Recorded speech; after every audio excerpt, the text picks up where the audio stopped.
Relli Siegel with emflower.com, emflower.com, and I'm excited to show you one thing that I've done for a Christmas party of my friend, and I really liked what I did and how it came out, and I wanted to show you.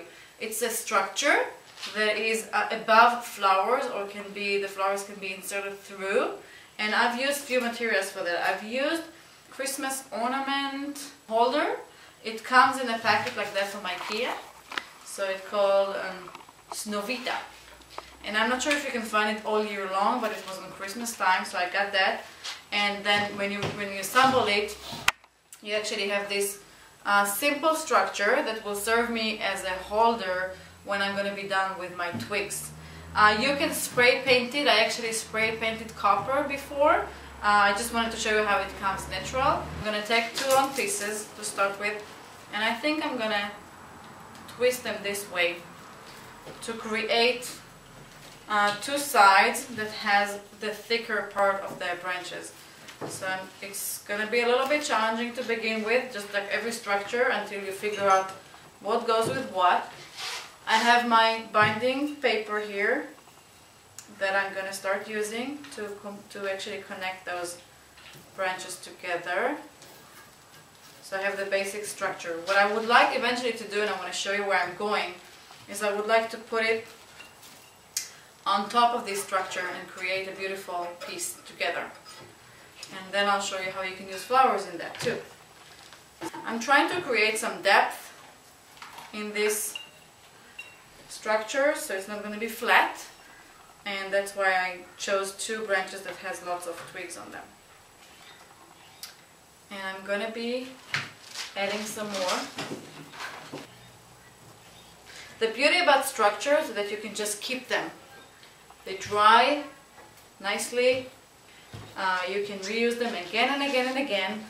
It's funny, I had a neighbor I gave an arrangement for Christmas, and she brought it back to me. She disassembled all the twigs and all the pieces that was on it, and I was like, oh, but you should have just kept it this way and just reused it, but she didn't know. So she brought all the pieces back in pieces. So it was a good lesson for me to tell people, keep the structures because you can reuse them again and again and again. If you use good materials and good design, it's always beautiful. I want to show you that I can just put it even right now and stabilize it just like that. So I'm going to keep adding some twigs and branches, and I'll show you how it looks. I was able to complete this structure. It's still not exactly where I want it to be for sure, but before I'm putting them and assemble it to my structure, my white structure, I want to show you different ways you can use the same arrangement. And basically I have a square vase here, and you can use anything that you have in the house. I'm just going to put it on top, and then the flowers can be inserted through the twigs. You have to find the balance with that, but definitely it's manageable to do. When you put flowers, like for example, you can use calla leaves which are tall, you can use gerbras, you can use astromeria, you can use sunflowers are really going to be pretty here if you just use the structure to hold them. I'll show you what I mean.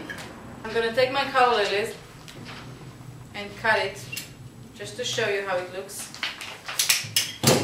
and put it through the twigs. So then you have a structure for the flowers to hold it. It brings a whole new feeling of an arrangement.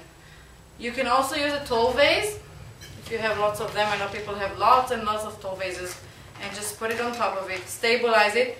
What I do often, I put rocks, decorative rocks on the bottom to stabilize it, because this is heavy. These are twigs, and you want it to be stable, so you have to put some things to stabilize it with the water, and the flowers is going to hold really nice. So that's another way to use it. I'm going to put some decorative elements into the arrangement, and what I'm going to do is I have some decorative accent crystals, but you can definitely use beads that you like. I have some beads here and different colors, and I have these crystals that I got at Michael's, and I'm just going to put them through a wire, just a regular wire or decorative wire, whichever one you can find in the store, They have a small hole in here. I'm just going to put it through and then twist it just one time so it won't shift. I'll put maybe 3 of them. I'm just going to take the wire right now and put it on top and just twist it around the branches, and it brings a very, very elegant look to the same design. Okay, so I was able to manage to balance the structure by using different wigs and applying some more weight in different sides, and then I intertwine my little crystals here, so it looks really fancy and elegant for a day event or for an evening event. So, and this can actually stay just like that, and you can put candles on the bottom, so it doesn't have to be all flowers, but I wanted to give you some options. I just got carnations here, red carnations, actually great for Valentine's Day also, if you're not a big fan of roses. Red carnations means love, just like roses do. And so I put some water in, I put some decorative rocks inside, make sure the water are clean, and I'm going to put the carnation in here. I thought it's going to be kind of cool to show you what you can do with flax. And we just took some flax and roll it, staple it, put it in the water, and we're going to put the flax this way. You can do it this way, you can do it the other side, you can just have one, you can just have flax. You can have 2 sides of the same thing exactly. It's up to you, you have lots of options. Transportation. You're probably asking, how am I going to get it anywhere? The question is a good question. And you basically transfer this way, it's just a structure by itself, and then you take the flower by themselves. A great way to transfer flowers is just take a cardboard, cut an X on the top, and just insert the container into it if you don't have a professional delivery system for flowers. We just took half of a flax, and I just took the pointy side of it and the soft side of it, and I just rolled it in and I stapled it in a diagonal, and then I cut it to the size I want it to be, and I put it in. I hope you like it and you learned something new. Relli with floral.com. Thank you.